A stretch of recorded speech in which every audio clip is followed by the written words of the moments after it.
வாழைப்பூ சுத்தம் ரெடி ஆயிடுச்சு. எல்லாருக்கும் வணக்கங்க.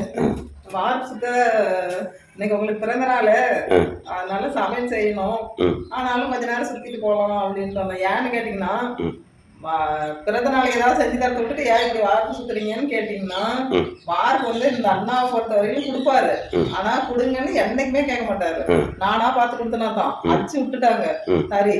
அதனால அவரு என்ன சொல்ற எல்லாமே எப்ப குடுக்குறீங்கன்னு கேட்டா சுத்த முடியாதுங்க. அவர் வந்து நீங்க குடுக்கறப்ப கொடுங்க அப்படின்னு சொல்லி விடங்காட்டியும் நம்ம குடுத்துட்டா பரவாயில்ல சீக்கிரம் உங்களுக்கு செஞ்சு அப்புறமேல் நம்ம என்ன நீங்க எதுவும் சாப்பிட மாட்டீங்க ஏதாவது ஸ்பெஷலா செய்யலாம்னா போண்டா ஒண்ணுதான் உங்களுக்கு பிடிக்கும். அதனால உங்களுக்கு குழம்பு சாதம் போண்டா இது கொஞ்ச நேரம் சுத்திட்டு போயிட்டா கொஞ்சம் வேலை சீக்கிரம் ஆகும். அதனாலதான் கொஞ்ச நேரம் சுத்திட்டு போகலாம். நாளைக்கு அமாவாசைங்கிறதுனால சுத்த முடியாது.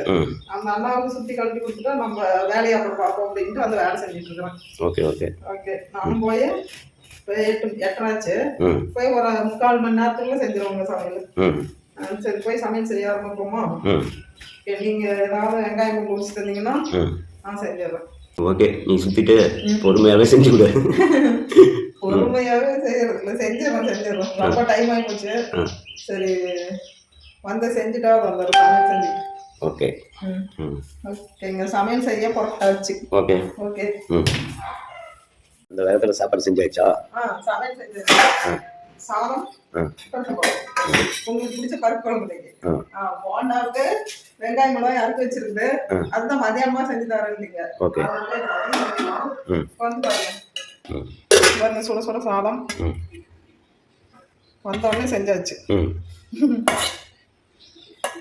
குழம்பு நெய் பருப்பு குழம்பு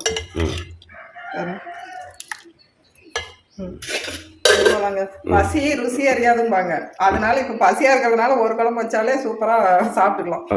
ஓகேங்க.